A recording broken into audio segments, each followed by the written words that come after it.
then the positive ones might be an indicator of what you should be getting for results. Does that make sense? Now, I don't want you to get hung up on these headlines because they're irrelevant. I don't even pay attention to them. As a matter of fact, I wouldn't have known about these if I didn't go searching for them, because I don't pay attention to what's going on the outside. I know I have to manage that and I have to be aware of certain things that are going on, but I don't allow these headlines or the economy to affect my economy. I create my own economy, and successful people do the same thing. They create their own economy, and you can do that too. So if the headlines that were negative are in harmony with the results that you're getting, it isn't the headlines and it isn't the economy, it's the way you think. It's all it really is, it's the way you think. There are people having a ton of success in this down economy right now.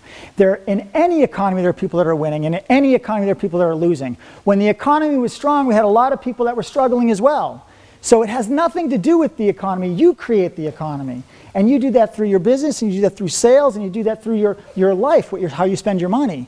So we need to take control of our own economy so that the economy shifts. I was working with a group of real estate agents, and one of the women in this group said she's having her best year ever. Best year ever. But she hasn't spent it. She wants a new car. She hasn't bought a new car. She wanted to go out and do some home improvements. She hasn't done that either, because she says, I'm tightening my belt just in case. Well, she's actually affecting the economy in a negative way. She's doing well, but she's letting the news stop her from going out and affecting the economy in a positive way by going out and doing some big spending. Does that make sense? So you want to get out of the mindset that the economy is bad, because if you think it's bad, it will be bad. It will be bad for you. If you think it's good, it will be good. What you think is what comes about. Whatever you think about comes about. So when we talk about thinking yourself to success, it's all about understanding that if you're in a positive place and you're thinking positive thoughts at all times, you will attract positive results. You'll attract positive people. You'll attract good, good things in your life if you're thinking good thoughts. This is critical to understand. Most people are thinking about how bad things are. They're thinking about their current results. They're listening to the news report. They're listening to the person that they're hanging out with. Who are you hanging out with?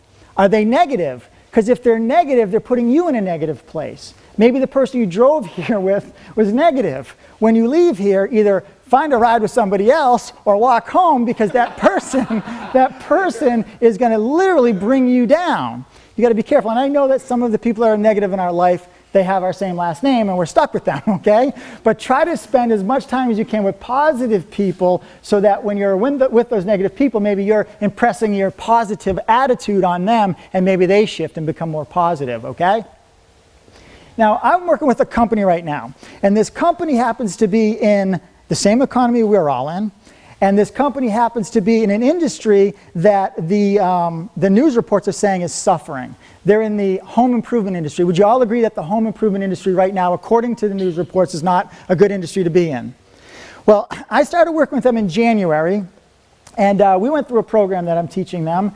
And this email was sent out at the very end of February to all of his staff, and he copied me on it. This was just a piece of the email that he sent out. Now, I want you to understand what he wrote here. He said, "Hi, all. Only 3 days left in February. Amazing that we hit the $506,000 target several days early, and we're off to the best start of a new year in the history of the company. Great work, and kudos to all." He's been around for 25 years. This happens to be one of the worst economies, supposedly, that he's ever been in. And he's in an industry that is supposedly the one that's getting hit very hard, right? And he had his best beginning of a year ever. Now, the economy hasn't changed since I've been with him. His marketing hasn't changed. There hasn't been enough time for that to happen.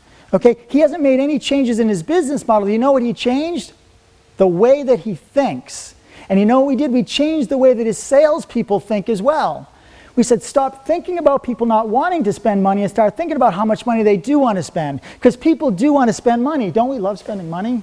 Right? We love spending money. And people want to spend money on home improvements. But if you've convinced yourself that they don't, then they won't spend that money with you.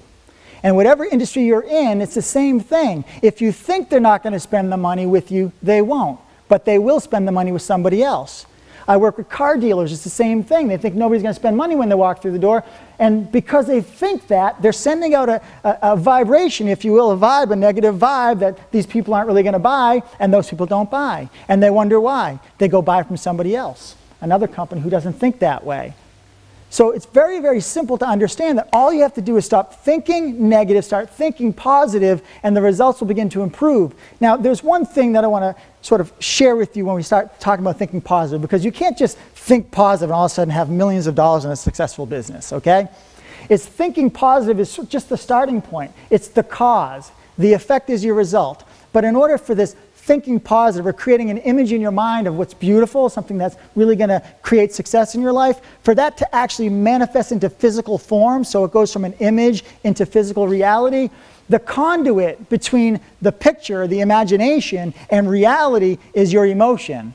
How emotionally involved are you in the image that you've created? So I have an image in my mind of what I want, and for me to be able to bring that into reality, I have to get emotionally involved with that. So let me give you an example of what I mean. Think about what you really want right now. Okay, think about what you really want. Does it make you feel warm? Does it make you feel emotional? What does it make you feel like? It has to make you feel really emotional. You've got to get tied into this idea. The example is this. If we were all looking out a window right now, and somebody that we didn't know was walking by, and as I'm talking here, we look out the window, and that person that we don't even know trips and falls to their knee. Now think about this for a moment. What would our bodies do as a reaction to that picture? That we don't know the person, we don't have a lot of emotional attachment to them. I'd probably stop for a minute and look. This is what my body would do. My body is just going to react this way, make sure they're okay, and I get back to business. You all would probably do the same thing, and some of you would probably laugh, because a lot of people laugh when people fall, okay? But for the most part, we take a look real quick and we get back to business. Now let me ask you this. If we were doing the same thing, I'm here working, and you guys were all watching this, and somebody that we know and love is walking by, a child, a grandparent, a spouse, and they trip and fell to their knee, what would your body do in reaction to that? Would we all just laugh and look out there and get back to work? No. Because of the emotional attachment to that person, our body would just move out there to go help them. Would you agree with that? The difference is how emotionally involved we are with the picture, with the idea, with that image. And your body is just an instrument of your mind. It's like a puppet. Whatever your mind is thinking, whatever pictures you're creating, your body will move into action to manifest the picture. So I'm going to give you some examples of what I mean by this. Your belief will create the fact. William James is a philosopher in the early 1900s. He's a psychologist. And this is a great quote. Your belief will create the fact. Whatever you believe, you will subconsciously confirm. You will subconsciously make it happen in your life. So if you believe that you're destined to be overweight, you subconsciously will find yourself eating donuts a lot. You know what I'm saying? Because you believe it, so you have to confirm it. It's just the way it is. If you believe that there's lack in this world, and you believe that there's no room for you to have success because I'm not smart enough, or I don't have the right contacts, you will confirm that through your belief. Your belief will create the fact. If you think that you have the ability to be successful, and you really believe in success, and you were brought up with an idea of prosperity and abundance, guess what? That belief will create the fact, and you will have prosperity and abundance. We are conditioned, okay, to believe certain things through our parents, our grandparents, our teachers, our ministers. They've programmed us. And they didn't do anything wrong. If you think about this, when you were a child before the age of 7 or 10 years old, it was the age before reason. It was before that you could actually make a decision. People would say something to you and you just take it as fact. If you have young children, you know what I mean. You tell them that, you know, if you're really good, Santa Claus will come down the chimney on Christmas Eve and bring you presents. And they're like, oh, great. They don't say, that's not going to happen, right? They don't know. It's the age before reason. It's like when your parents told you to eat your vegetables, right? Because it'll make you strong. You just took it as fact. When I was a little boy, my dad used to say to me, when I didn't like something to eat, he'd say, Phil, if you eat this, it'll grow hair on your chest. And that's what he used to say to me, right? And I'd say, okay, and I'd eat this stuff, right? I didn't grow hair on my chest until I was like 38 years old, but I had believed it the whole time. You see what I'm saying? Because somebody that I respected conditioned me. You're a clean slate or a clean hard drive when you're born. And people start, entering software code right into your hard drive. And you begin to develop ideas, beliefs, and habits from other people. See what I'm saying? They condition you to believe the way they believe, to think the way they think, the ideas that they have. You can think about this with politics, right? If your parents were on one side, you end up on that side. Very, very unlikely that you shift. Some do, but most don't. Depending on your religious belief, same thing. Whatever your parents said is going to be your religious belief, it ends up being. Very rarely does anybody switch, because we've been programmed before we're able to say, I don't want to believe that, or I don't want to live like that, or I don't believe that there's lack, and I know there's opportunity. We were just conditioned, and we didn't have any control over it, okay? It's the age before reason. I want you to understand this, because you can change that. You can alter the software code that's been entered into your hard drive, and you do that through repetition of new ideas, like the ones that I'm going to share with you now. My life completely changed when I started studying this. I was an auto mechanic living in Sicily. When I was 19 years old, I decided to come to America. And I said to myself, you know what, I wanted more. I didn't have what I wanted there. And I came over here, and I had $200 in my pocket, thinking that that was going to last me plenty of time to get through the next month before I found a job. And $200 in the United States, even back then, okay, wasn't enough money to make it through the weekend.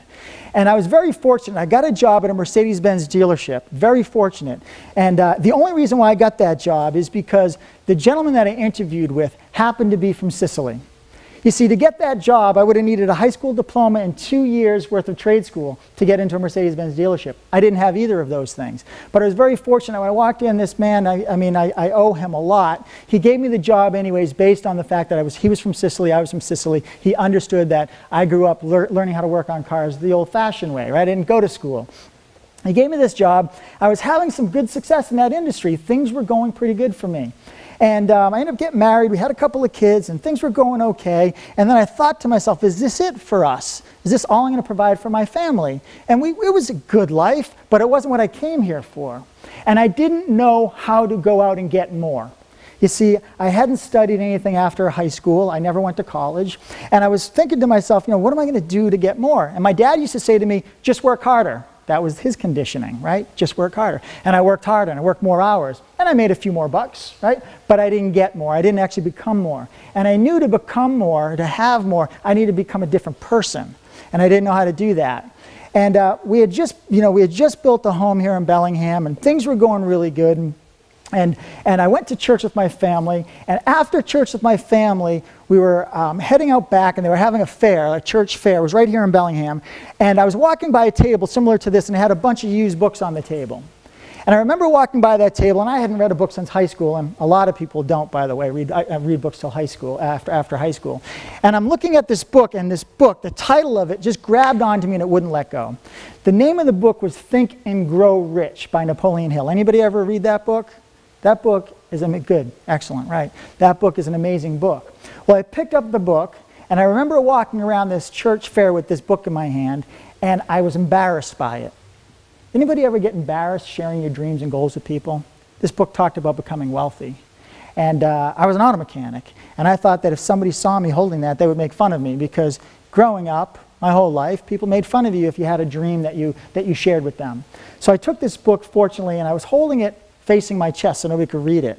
And I went home with the book, and I started to read it that night. And that book changed the way I think. It changed everything. It led to another book, which led to another book, which led to hundreds of books, hundreds of audios, mentorship programs, coaching programs, seminars, webinars. I got really deep into personal development, and my whole life changed. It seemed like overnight, but it was a process.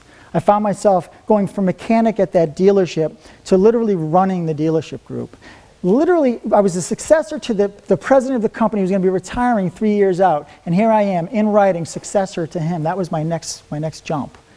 I ended up buying some real estate, starting some businesses. We had a couple of businesses actually right here in this town. Things were just going amazing. And I remember sitting in our home we had just built here in Bellingham, and I'm in my office, and I'm thinking, how did this all happen? How did I go from this 19-year-old with 200 bucks in my pocket with no clue to where I am today? And I knew it was from picking up that very first book on personal development. And I don't know where you are right now in your journey for personal development. Maybe this is your first look. Maybe you don't even know what it's all about. But no matter what, this journey will change your life. Now, this seminar will not change your life. But if it sets you on the right track like that book did for me, it can change your life. And the journey is never ending. There's no finish line when it comes to personal and professional growth.